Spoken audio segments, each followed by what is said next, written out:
안녕하세요. 워런 버핏처럼 매일 신문을 박전무하게 읽으면서 투자의 고수가 됩시다. 웜의 신박 오늘 3월 11일 월요일 순서입니다. 네, 주말 잘 보내셨죠? 네, 행복한 주말 보내세요라고 댓글도 많이 남겨주셔가지고요. 행복한 주말이었습니다. 토요일 아침 일찍부터 축구하고 목욕하고 결혼식도 갔다가 그리고 엔비디아가 또 급락을 했었기 때문에 오후에는 또 그와 비슷한 사례가 또 언제 있었는지 오후 내내 또 회사 와가지고 엔비디아 관련된 자료도 한번 찾아보고 어제도 책 좀 읽으려다가 회사 와서 이거 저거 공부를 했는데 공부를 하다 보니까 되게 재밌는 거예요. 시장의 변화도 재밌고 최근에는 또 바이오 쪽으로 많이 시장에 관심이 또 쏠려가고 있는 뭐 여러 가지 보면서 공부를 94년 8월 달부터 이 업계에 들어와 가지고 이제 30년이 됐는데도 주식이라는 게 보면 참 늘 이 세상이 새로운 변화와 혁신을 위해서 막 바뀌다 보니까 그거 쫓아다니는데 쫓아가면 Catch Me If You Can 이라는 영화도 있었잖아요. 못 쫓아갑니다.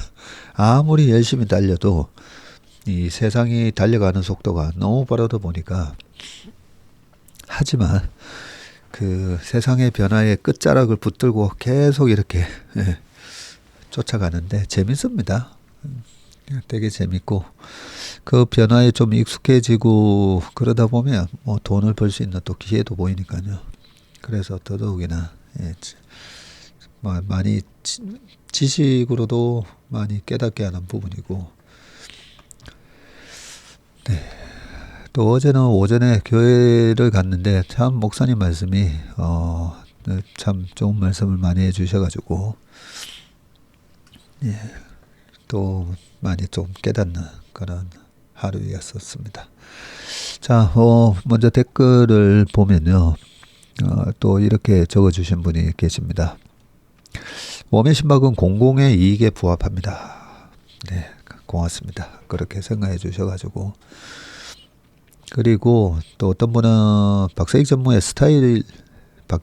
스타일의 투자 철학을 하고 싶습니다. 무릎에 서서 어깨 팔고 그리고 두려워할 때 모든 사람이 투자할 때 투자하고 52주 신고가 나는 종목들 그 52주 신고가 난다고 무조건 올라타면 안 되죠, 그죠? 윌리엄 오닐의 캔슬림을 또 적용을 해서 이게 찐 성장주인지 아닌지도 또 파악해보고 그리고 주주 가치를 훼손하는 경영주의 주식은 빨리 탈출하고 주식에서 번 돈은 부동산에 묻어라. 신용으로 투자하지 마라. 하락장에 털릴 수 있다. 등 너무 많지요. 코드가 너무 잘 맞아서 들으면 들을수록 나는 부자가 될 수 있겠다는 기대가 커집니다. 네, 고맙습니다. 실제로 제가 투자를 하면서 모건 하우젤의 책에도 나오지만 우리가 돈을 버는 것과 또 돈을 지키는 건 다르다고 했잖아요. 어떻게 보면 지키는 게 사실 더 중요하지 않습니까? 그죠? 내가 돈을 벌었을 때 지키는 거. 그게 안 되다 보니까 참 파는 게 어렵습니다. 이런 말씀도 많이 하시는데 그 지키는 게 굉장히 테크니컬하게 고점 신호를 보고 도망 나오는 뭐 영업이익률부터 시작해 뭐 가지고 여러 가지가 있겠지만 실질적으로는 내 돈이 깨질 그런 리스크를 사전에 좀 피할 수 있으면 너무 좋지 않습니까? 그죠? 그 피하는 방법 중에 하나가 주주 가치를 훼손하는 그런 기업은 도망 나오고 그리고 중국과 1, 2등을 겨루는 기업 도망 나오고 또 PBR이 10배가 넘어가면 미국 주식은 다릅니다. 국내 주식은 PBR 10배가 넘어가면 그때부터 조심하면서 이 PER이 너무나 과도하게 또 미래의 성장을 과도하게 또 반영하고 있는 거 아닌가 수준이 되면 그때부터는 또 분할 매도하고 근데 그걸 최고점에서 팔려고 하다 보니까 이 의사결정 내리는 게 힘들어서 그렇지 이 정도면 여기서는 나는 어깨에서 그냥 빠져나와야지 이런 마음으로 팔면 얼마든지 더 파실 수가 있습니다. 그리고 지키는 게 또 어렵다 했잖아요. 그 지키는 게 주식에서 번 돈을 주식에서 지킨다는 게 정말 상위 1%만 가능한 것 같더라고요. 제가 주변에 이래 보면 그 지키는 거 절대 쉽지 않습니다. 그래서 주식에서 번 돈을 부동산에 묻으라고 말씀을 드렸고 그 부분 지금도 변함이 없습니다. 좀 이따가 부동산 관련된 뉴스도 오늘 하나 있으니까 그때 또 다시 말씀드리도록 하겠습니다. 그리고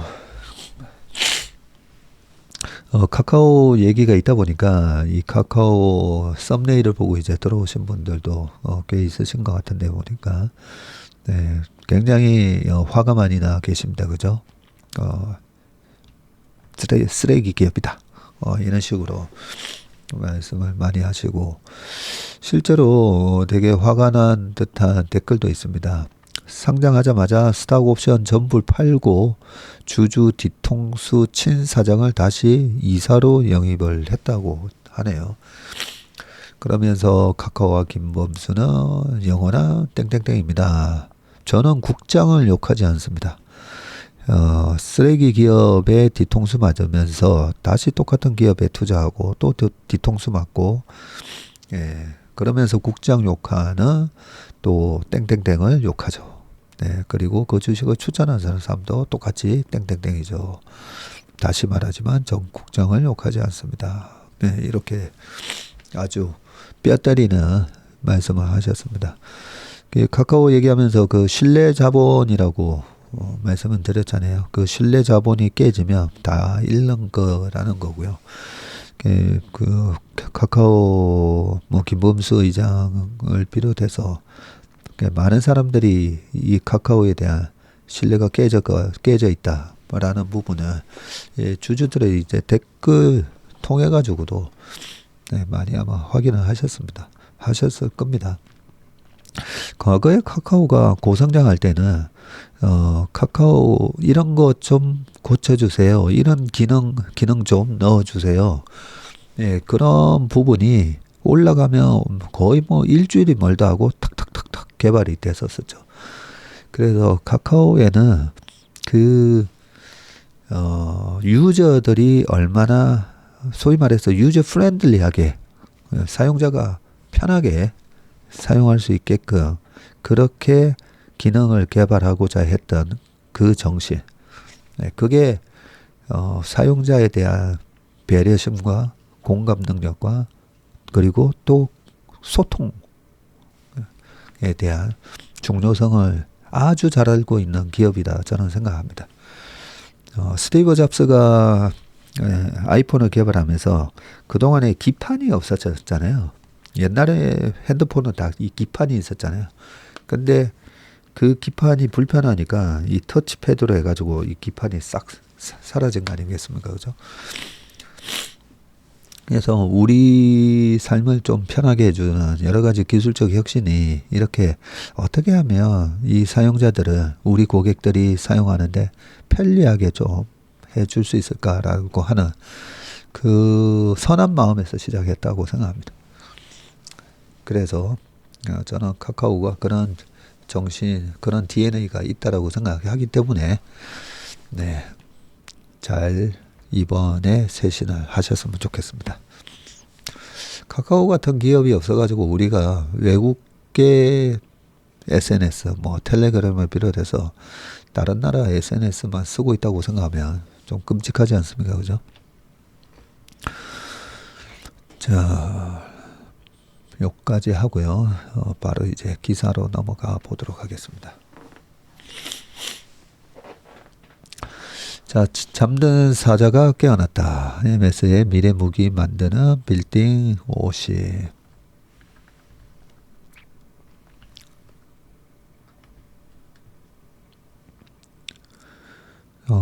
이게 이번에 엔비디아가 주가가 빠졌던 이유 중에 하나이기도 한데요. 자, 지난 7일 미국 워싱턴주 마이크로소프트 레드먼 캠퍼스, 예, 워싱턴 DC하고 워싱턴주는 완전 반대쪽에 있습니다. 그죠? 자, 이 워싱턴에 있는 레드먼드 캠퍼스가 축구장 295개 크기에 해당하는 엄청납니다. 야, 2.1 스퀘어 킬로미터입니다. 킬로미터. 와, 2km씩. 1km 뛰는 것도 힘든데, 그죠? 야, 어마어마한 이 2.1 스퀘어 킬로미터 규모의 이 캠퍼스 중심부에 위치한 빌딩 50 내부에 들어서자 시끄러운 서버 소음이 가득한 방들이 줄줄이 이어졌다고 하네요. 1층에 열 환경 실험실, 더멀 챔버에서 는 MS가 지난해 11월 공개한 첫 자체 인공지능 AI 반도체 마이아 100이 탑재된 서버가 35도로 통제된 환경에서 작동하고 있었다고 합니다. 35도면 우리 체온이 한 36도 요 정도인데 그죠? 체온하고 비교해보면 우리 체온이다 싶지만 실질적으로 기온이 35도면 되게 좀 더울 수 있는데 그죠?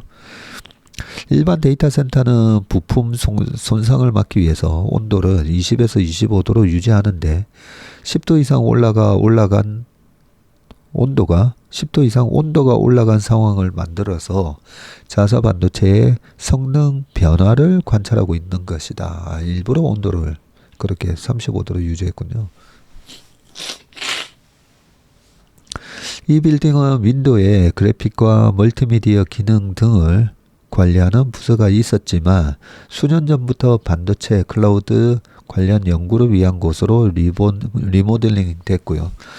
MS가 자사 반도체 연구실을 미디어에 공개한 것은 이번이 처음이다. 저도 이런 연구실이 있는 거는 처음 봤습니다.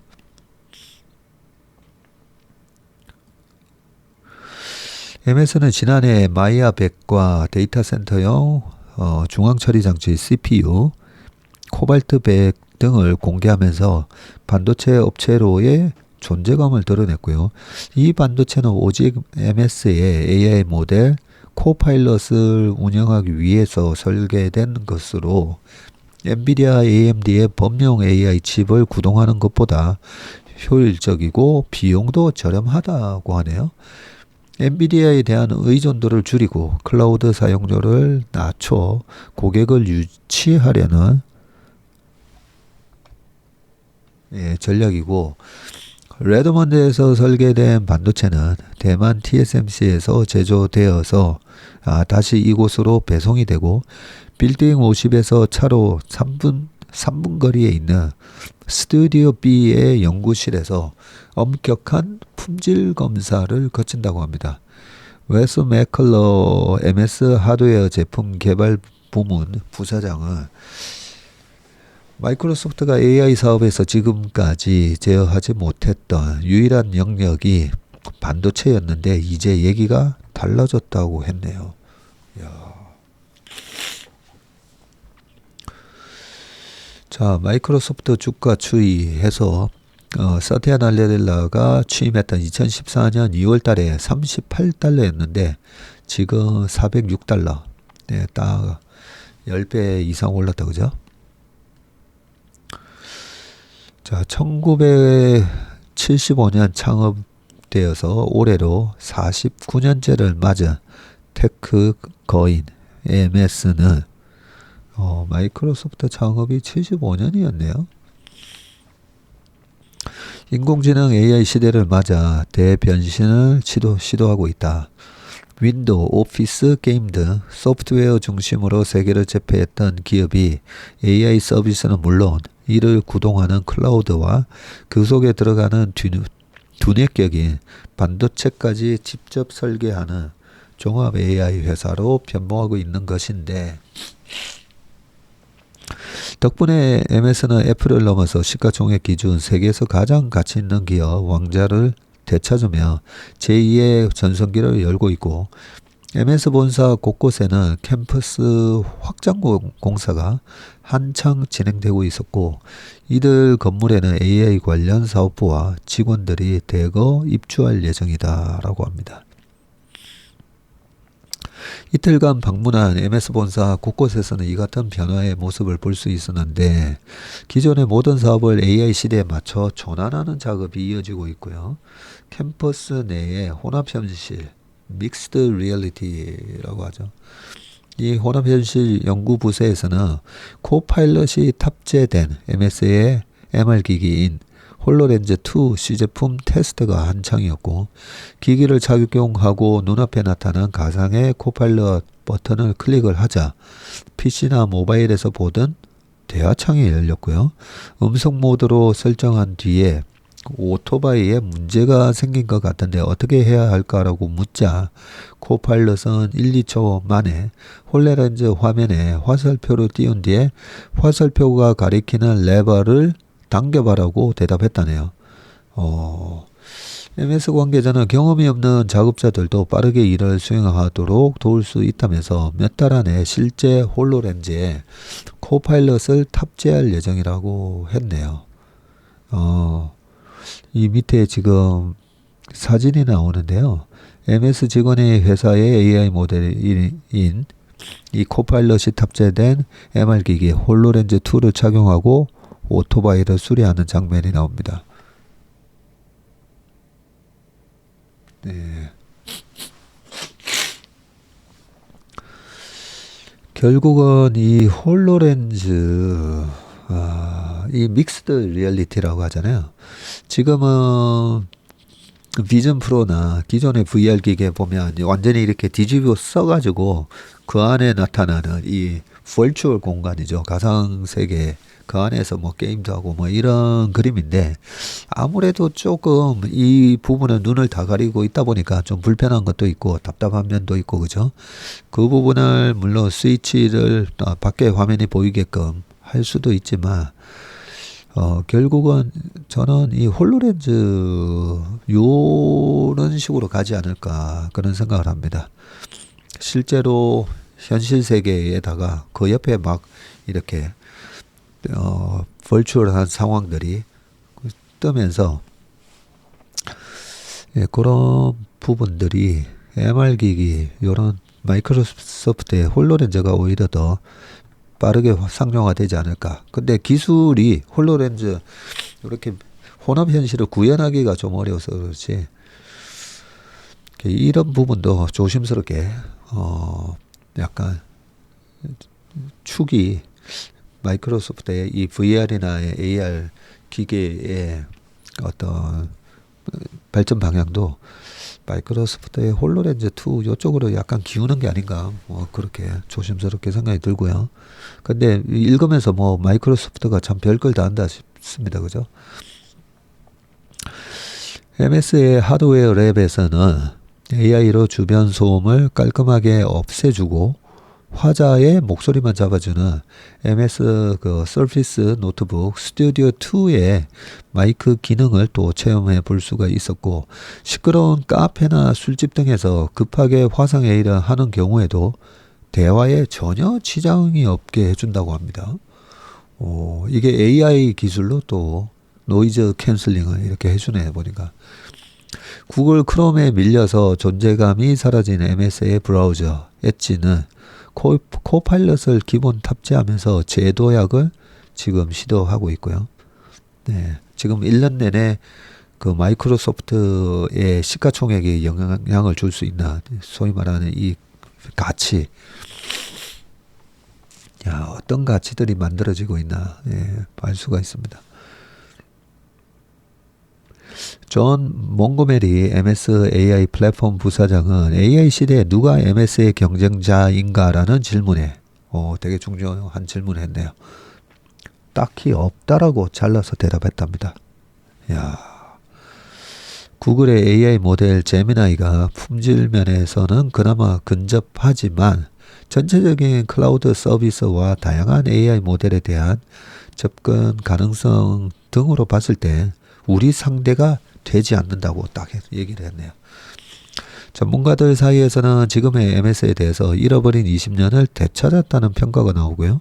PC 시대를 호령하다가 2000년대 모바일 시대에 들어서면서 존재감을 잃었던 MS가 AI 시대를 맞아서 다시 테크 산업의 성자가 되고 있다는 것이고, 테크계 관계자는 오픈 AI와의 발빠른 협력으로 최첨단 AI 모델을 손에 넣었고, 이를 기반으로 개발한 서비스를 제공할 클라우드 인프라를 갖췄으며 반도체까지 자체 조달할 수 있게 되면서 MS의 AI 사업 구성은 거의 완벽한 수준이라면서 잠든 사자가 깨어난 것이라고 했다고 합니다. 우리 신문 보는 게 얼마나 중요하냐면요. 이런 기사를 쭉 읽다 보면 그런 생각이 듭니다. 페드가 금리를 여기서 한 2% 정도 더 올려버려가지고 이 마이크로소프트 주식을 한 반토막 내줬으면 좋겠다, 이런 생각이 들지 않습니까? 그렇죠? 신문을 읽다 보면 좀 어떤 큰 위기감 와라. 이런 기업 주식을 좀 싸게 이런 공부가 돼 있으면 시장이 무너질까봐 그런 조마조마한 걱정을 할 필요가 없는 거죠. 네. 아쉽게도 지금 마이크로소프트가 이제 PER이 한 34배 정도까지 올라간 것 같은데요, 그죠?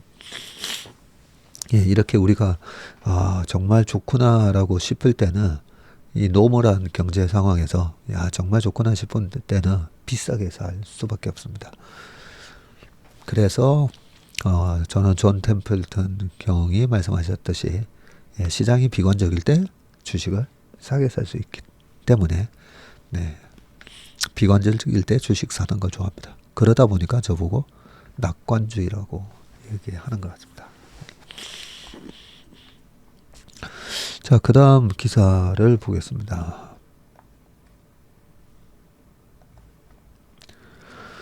개발사도 소셜미디어도 AI 악용, 가짜 콘텐츠를 막을 의무가 있다라고, 후속 기사인데요.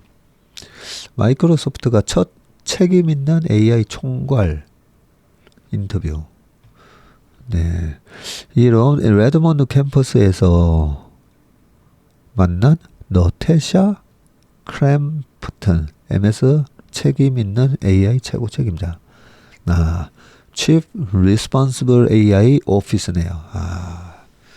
그러니까 우리가 CEO, CIO, 제가 CIO 생활 오랫동안 했지 않습니까? Chief Investment Officer, 아니면 Operation Officer, Marketing Officer, 뭐 등등 여러 가지가 있는데,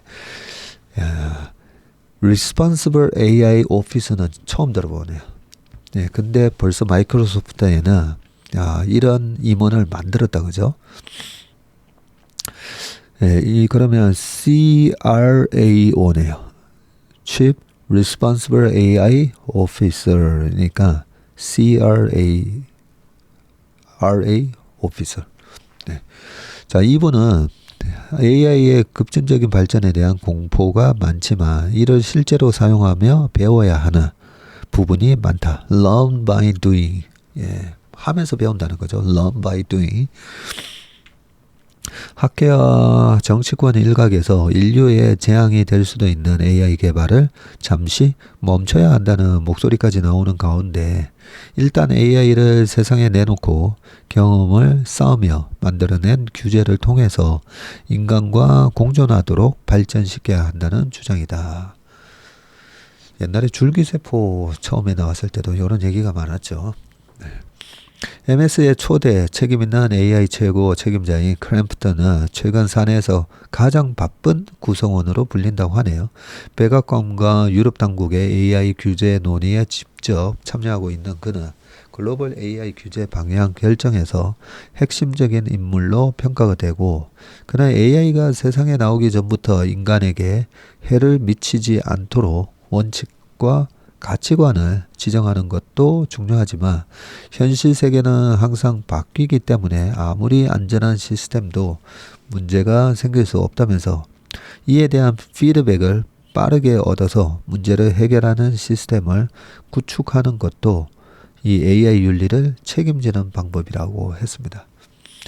AI 악용 사례에 대해서 마이크로소프트 같은 AI 서비스 제공 업체가 얼마나 책임이 있는가라는 또 굿 퀘스천을 해주셨네요. 그는 우리 같은 AI 업체들은 1차적으로 딥페이크와 같은 악성 콘텐츠를 만들기가 거의 불가능하도록 안전장치를 마련해야 한다고 했다. 그러게요. 아예 못 만들게 해야죠. 이어서 동시에 확산과 유포의 매개가 되는 소셜미디어들도 면책 조항을 누리는 지금과 다르게 나쁜 콘텐츠 확산을 막아야 할 의무가 있다. 그렇죠. SNS에서도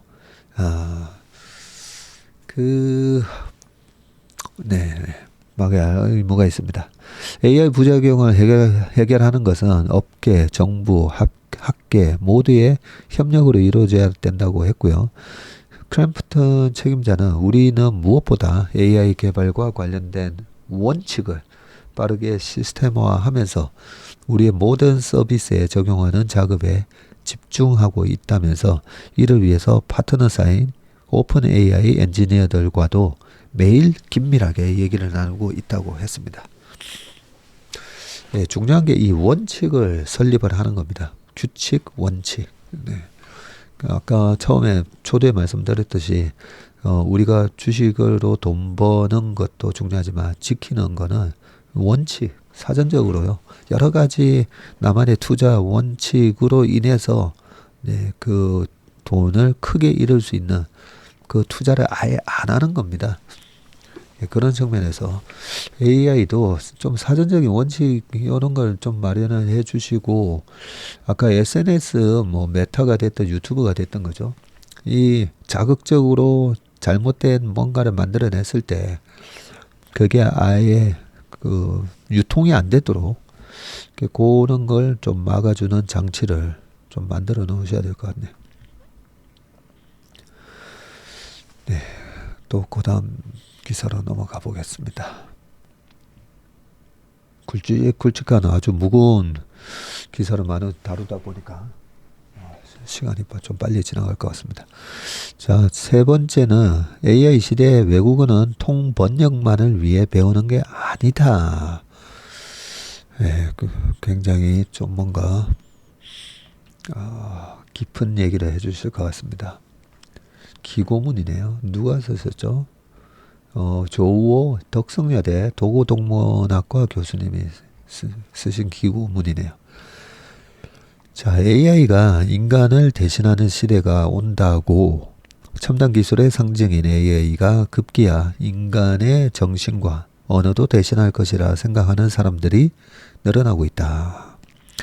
최근에 AI가 다 통역, 번역해주는 시대, 위기의 어문학과 이 기사도 이런 분위기를 보여주고 있다.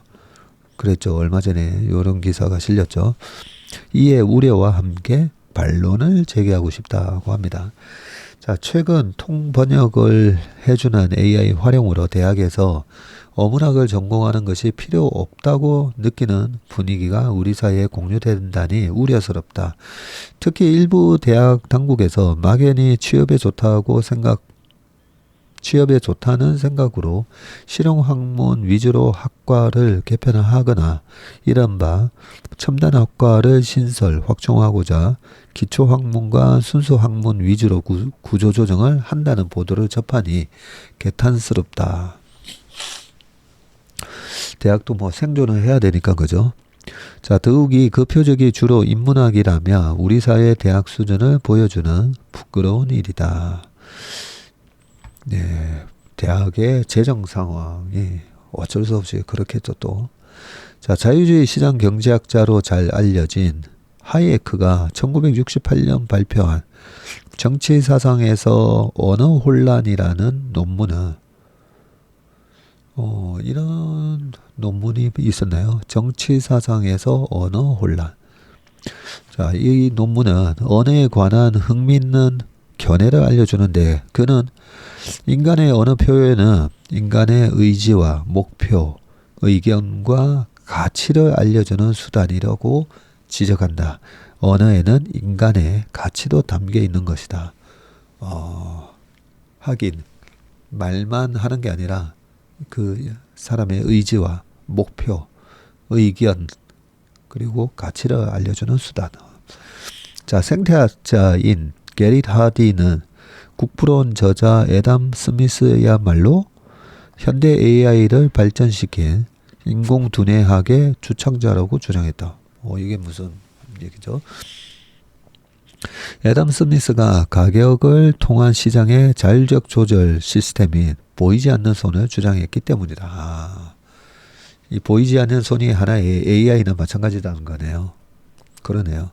자, 그 때문에 하이에크는 자유경제 시장의 발전을 기계적, 인공적 질서가 아닌 자율적인 조직 질서 혹은 감각적 질서, sensory order라는 식으로 이 감각적 질서의 형성이라고 했고, 이것을 인간 문화의 진화와 그에 따른 사회 질서의 진화 과정으로 이해를 했고, 인간과 문화의 자율적인 힘을 믿는 그는 경제학자 이전에 인문학자였다.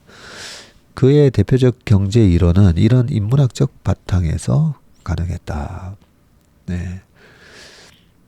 독일의 인문학자 빌헬름 폰 훔볼트도 어느한 인간 사고를 형성하는 기관이며 조화로운 인간의 형성을 인간의 개인적인 완성은 물론 사회 발전의 원동력이라는 것을 강조했고요. 자신과 사회를 인식할 수 있는 자율적 인간을 길러내는 것이 필요한 이유다. 그가 베를린의 훔볼트 대학을 설립한 취지처럼 여기에 외국어를 포함한 대학 교육의 목표가 놓여 있다. AI는 그런 자율성이 없다. 인간만이 그렇다. 언어와 인문학 교육이 AI 시대에도 필수적인 이유가 여기 있다. 자, 훔볼트가 단언했듯이 인문학이 없으면 인류와 국가의 진보는 결실을 맺을 수 없다. 대학이 AI 시대의 전공 바보를 배출하는 기관이 되어서는 안 된다. 전공 바보는 외국어 교육과 어문학 전공이 단순히 통역과 번역만을 위해 필요한 것이 아니라는 점을 이해하기 어렵겠지만 진실은 그렇다. 어문학과 인문학은 문화와 인간, 세계와 환경, 역사와 미래에 대한 인식 도구이자 인간 생존의 수단이다.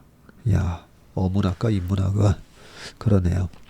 AI가 대체할 수 없는 인간의 영역이다. 자신과 인류의 운명, 사회의 미래를 추적하며 자연과의 공존을 추구하는 인간 파우스트가 보여주는 행로가 그것이다. 자신을 인식하지 못하는 지식인은 자신의 연기를 이해하지 못하는 배우와도 같다. 와, 비교가 정말 자신을 인식하지 못하는 지식인은 자신의 연기를 이해하지 못하는 배우와도 같다. 네. 현대의 대표적 극작가인 브레이트가 서사극을 교육극이라 부른 것도 같은 맥락이다.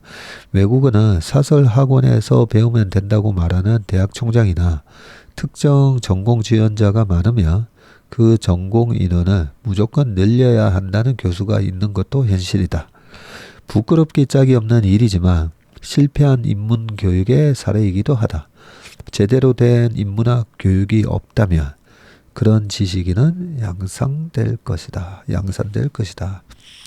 대학의 인문학도 책임을 통감해야 한다. 우리 사회에 자신의 행위를 돌아보지 못하는 최소한의 윤리와 인성도 갖추지 못한 정치인과 집단들이 있는 점에도 우리의 인문학은 부끄러워하고 책임을 공감해야 한다. 대학을 감독할 교육부는 말할 것도 없다. 야, 이 끝까지 안 읽어보고 제목에서 뭔가 이 포스가 느껴지는 거예요. AI 시대 외국어는 통번역만을 위해 배우는 게 아니다.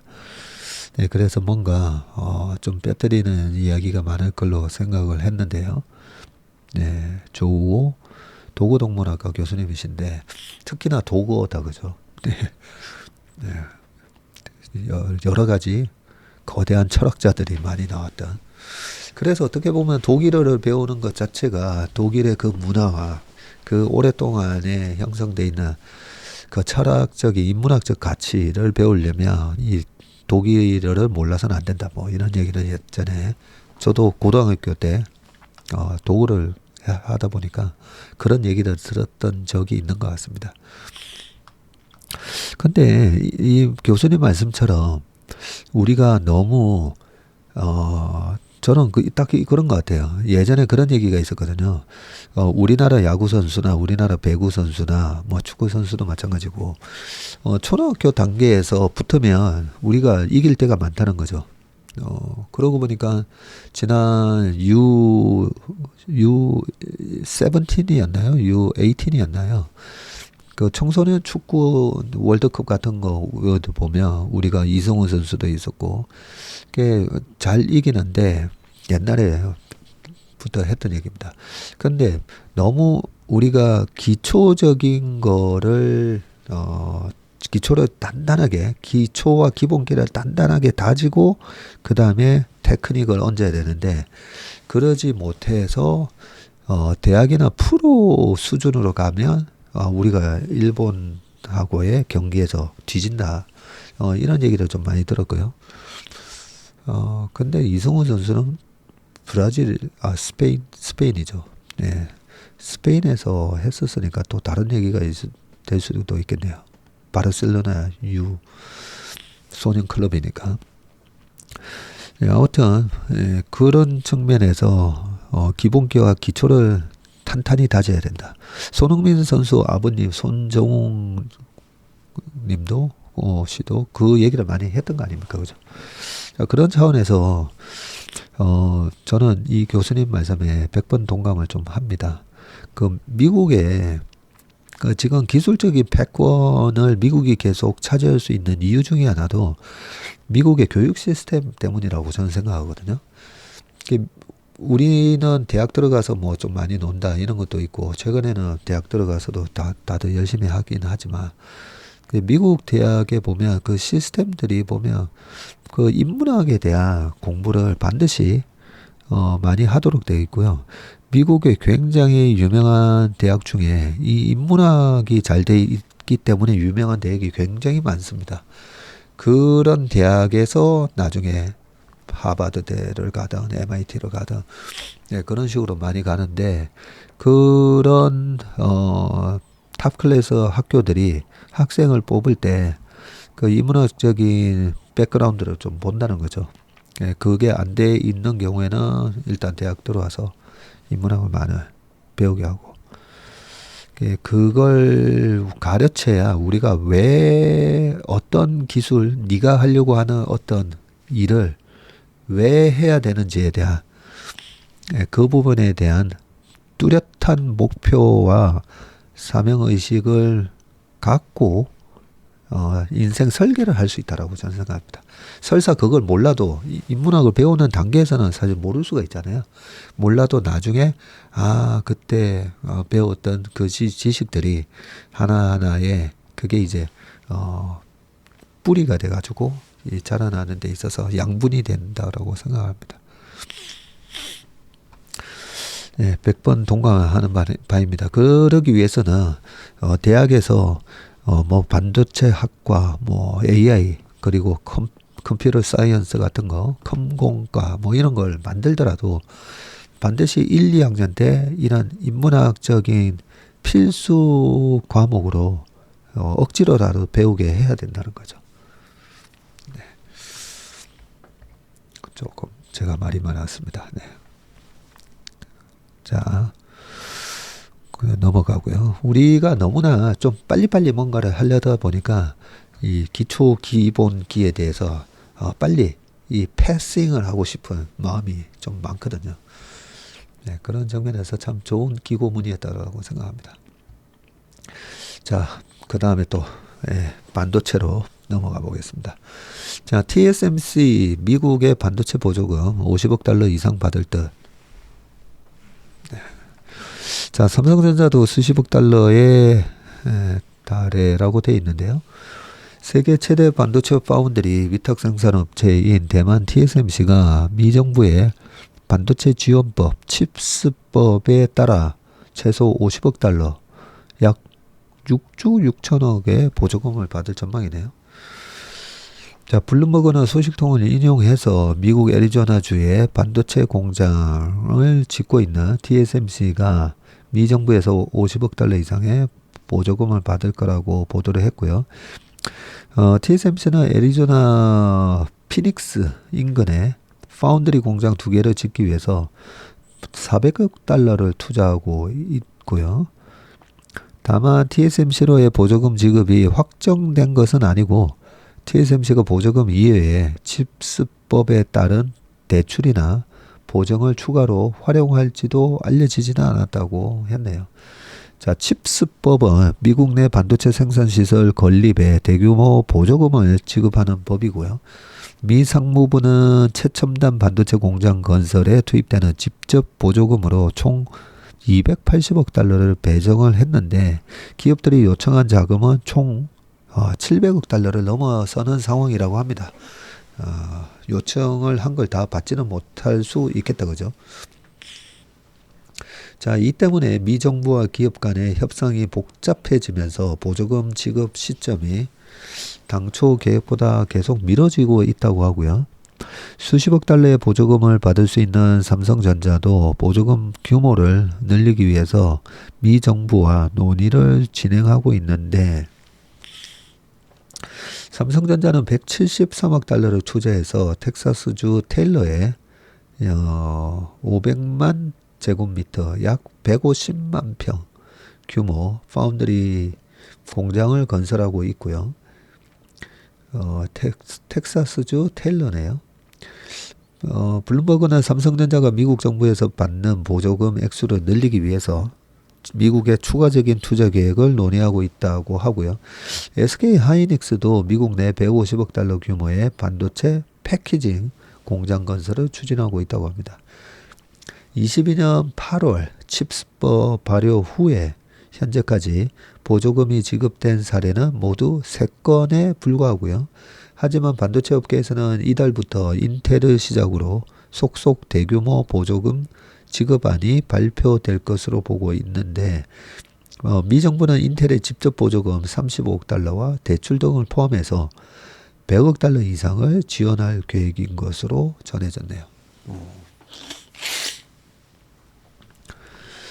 자, TSMC에다가도 50억 달러를 하면 아까 400억 달러 투자했고 삼성전자가 173억 했으면 삼성전자도 한 20억 달러 그러면 한 2조 6천억 정도 보조금 받을 수 있지 않을까. 그냥 대충 제가 그냥 계산한 겁니다.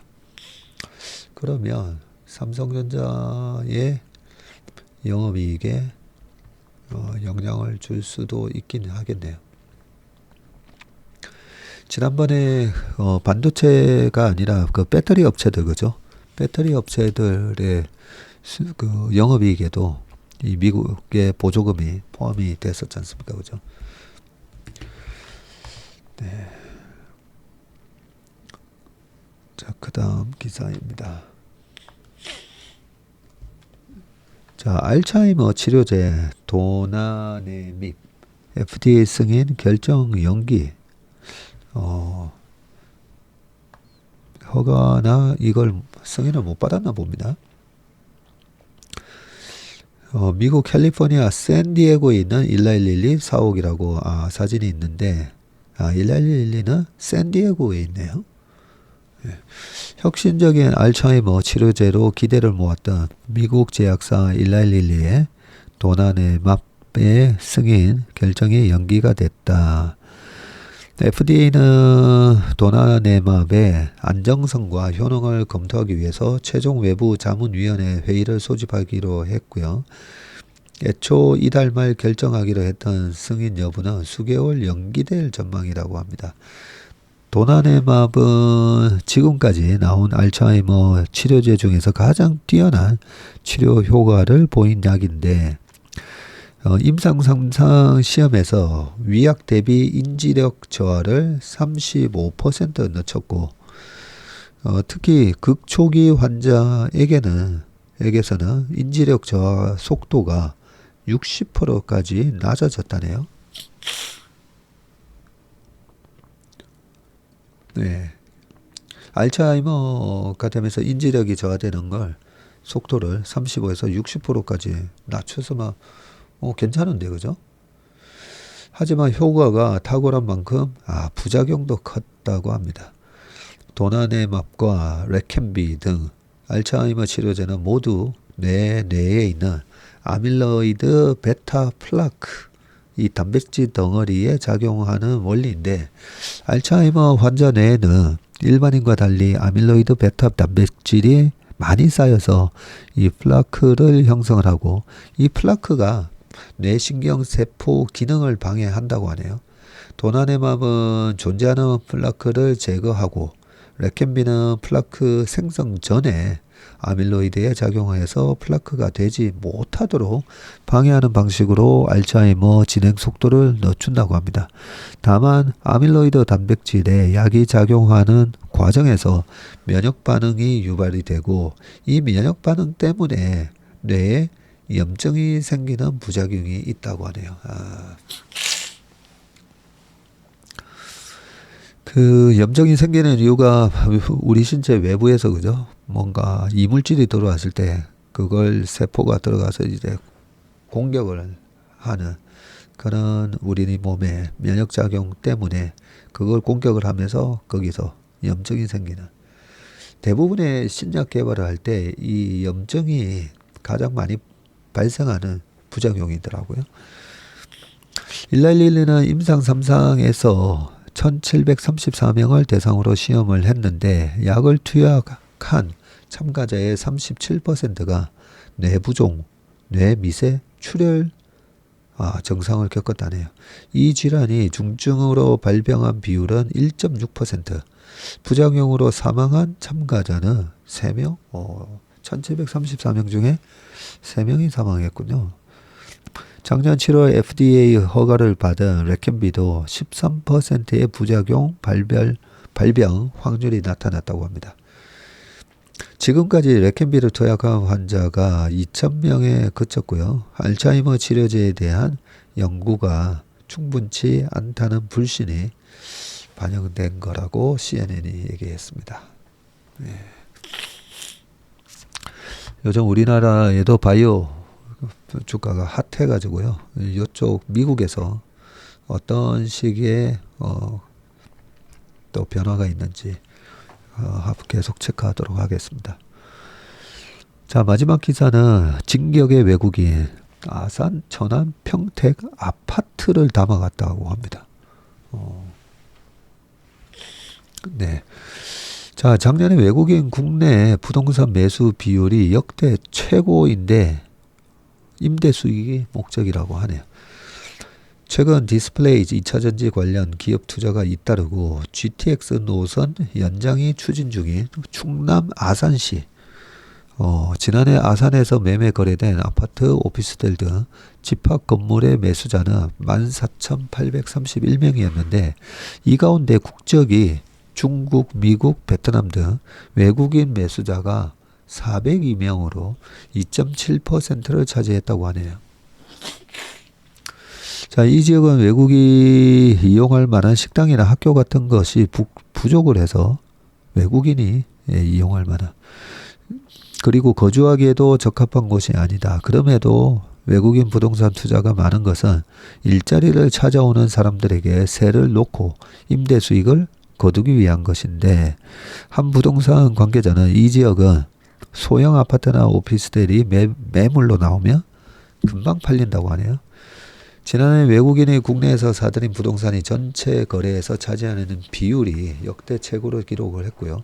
고금리와 경기 침체 우려 등의 여파로 내국인의 주택 수요는 주춤했지만 외국인의 한국 부동산에 대한 관심은 여전히 뜨겁다. 외국인의 국내 부동산 투자 비중을 지역별로 분석을 해본 결과 외국인 투자는 반도체, 2차 전지 등 대규모 기업 투자가 많은 지역에 집중되고 있는 것으로 나타났고요. 서울뿐 아니라 충남 아산이나 천안, 경기 평택 등 지역 부동산까지 사들이고 있다고 합니다. 지난해 국내에서 부동산을 매수하고 소유권 이전 등기를 신청한 사람 중 외국인은 총 15,614명으로 전체 매수인의 0.9%를 차지했네요. 국내 전체 부동산 중에서 작년에 외국인이 매수한 거는 0.9%. 매수 건수로는 부동산 시장이 활용이던 2020년에 역대 최다 19,371명에는 못 미치지만 매수 비율로는 2010년 관련 통계를 집계하기 시작한 이래 가장 높다고 합니다.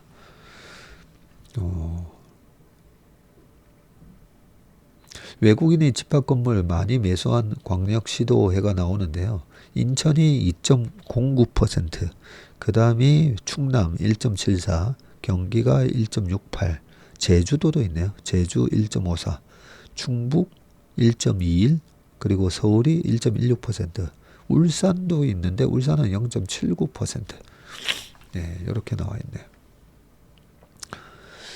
자, 외국인 집주인도 역대 최다.